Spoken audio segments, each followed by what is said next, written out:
Welcome back to the episode.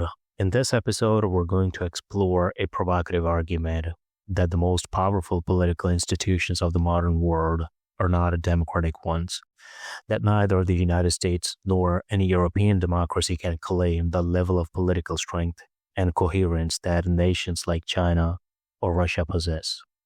We'll examine what political strength actually means, how different systems cultivate or erode, and why democracies often fall into cycles of fragmentation and instability. Political power is not the same as economic power. It is not the same as cultural influence. It is something sharper, more structural, more concentrated.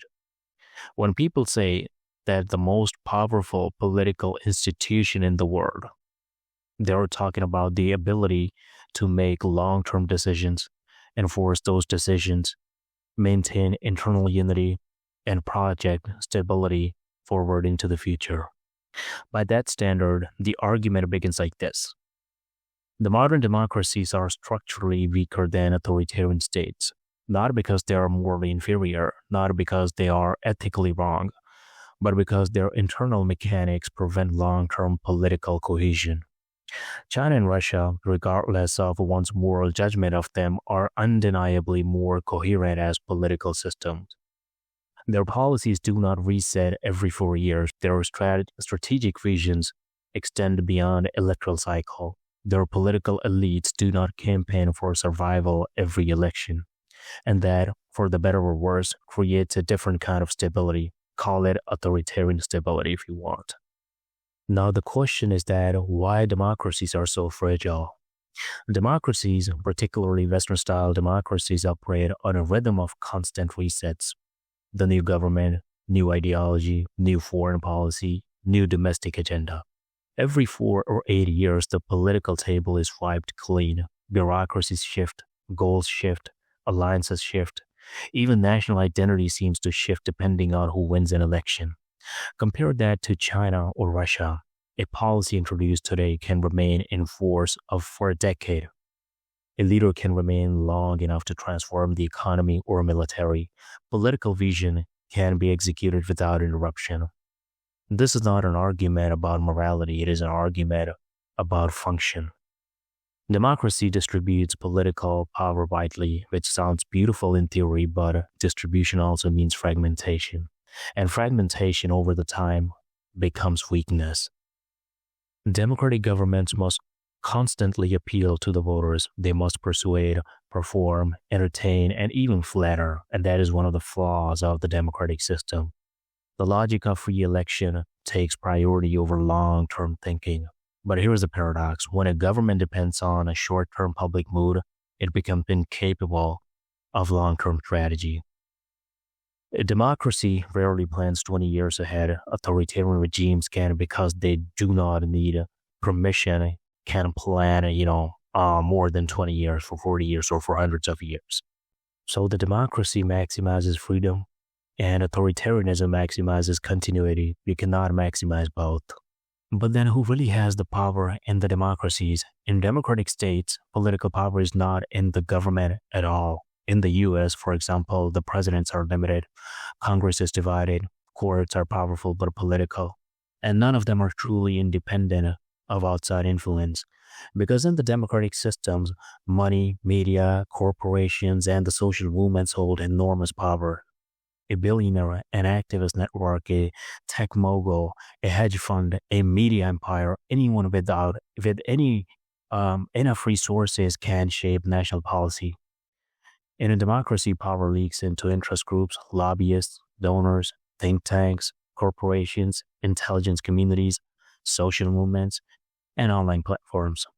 The state is only one actor among many. Meanwhile, in China or Russia, all powers flow into the state. The state defines the rules. Billionaires, corporations, and media do not dictate the policies. The Jack Ma incident is a perfect case study. A billionaire criticized the state and vanished for months. Message delivered. In the West, billionaires don't get punished. They influence elections. Both systems have problems. Both systems have dangers, but they produce fundamentally different political creatures. There are certain consequences of too much freedom or too much democracy. Complete freedom without the boundaries leads to the cultural decay. With the more the freedom, more the chaos. In the Western societies, flag burning, anti-national rhetoric, extreme individualism, and demands to dismantle the nation are all protected under the idea of free expression. Humans require structure. Societies require boundaries. Religion historically fulfilled that role, but no more. When civilizations abandoned structure, they collapsed. Babylon fell to the disciplined Persians. Rome fell to more traditional religious forces. The point isn't that decadence automatically destroys a society, but that a society without self-discipline cannot sustain itself. Democracy offers liberty, but liberty without order becomes fragmentation. Fragmentation becomes polarization. Polarization becomes weakness. Authoritarian systems prioritize the collective. Democracies prioritize the individual.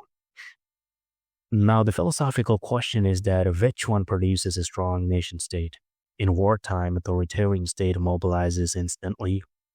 No protest, no political opposition, no media fragmentation. Democratic states, by contrast, fight on two fronts, the external enemy and their own internal division. Anti-government and anti-national group exists because democracy allows them to exist. The argument is not moral, it's structural. If the goal is maximum national survival, authoritarian coherence wins. If the goal is maximum personal freedom, democracy wins. But you rarely get both. Look at Russian rebound under Putin. After the Soviet Union collapsed, Russia entered into chaos. Weak leadership, oligarch rule, corruption, economic freefall. The argument presented is that if Russia had adopted a Western-style democracy, it may have disintegrated entirely. Instead, Putin centralized the state, crushed oligarch power, reasserted a national identity, stabilized institutions, restored military capacity. Again, this is not the moral praise. It is a structural observation. Putin restored the continuity of the state by limiting democracy. Whether one approves or disapproves morally is a separate conversation. Problem with some of the Western thinkers and the politicians is that they believe they can create the rest of the world on their own image.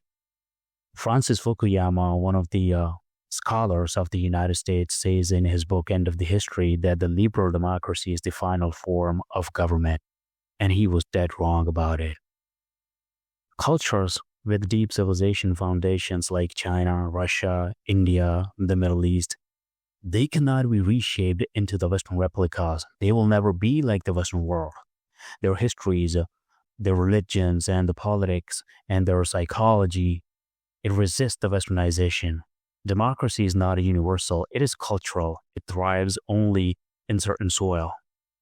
And that is why Western-style democracy fails in Russia, China, in some of the Middle Eastern countries, and in India. These civilizations prefer stability and continuity to electoral flux. There is no doubt that Western power is on decay. The UK was powerful when monarchy held authority. Germany lost its strength after rejecting authoritarian unity.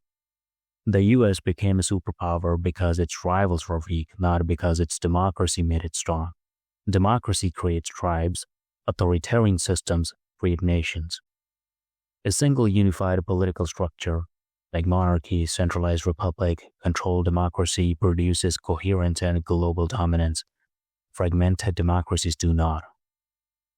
Whether one agrees or disagrees with the argument, it forces us to confront a deep question, which is that what do we value more, freedom or continuity? And democracies will always be vibrant, diverse, chaotic, and morally dynamic. Authoritarian systems will always be stable, efficient, predictable, and potentially oppressive. Every political structure is a trade-off.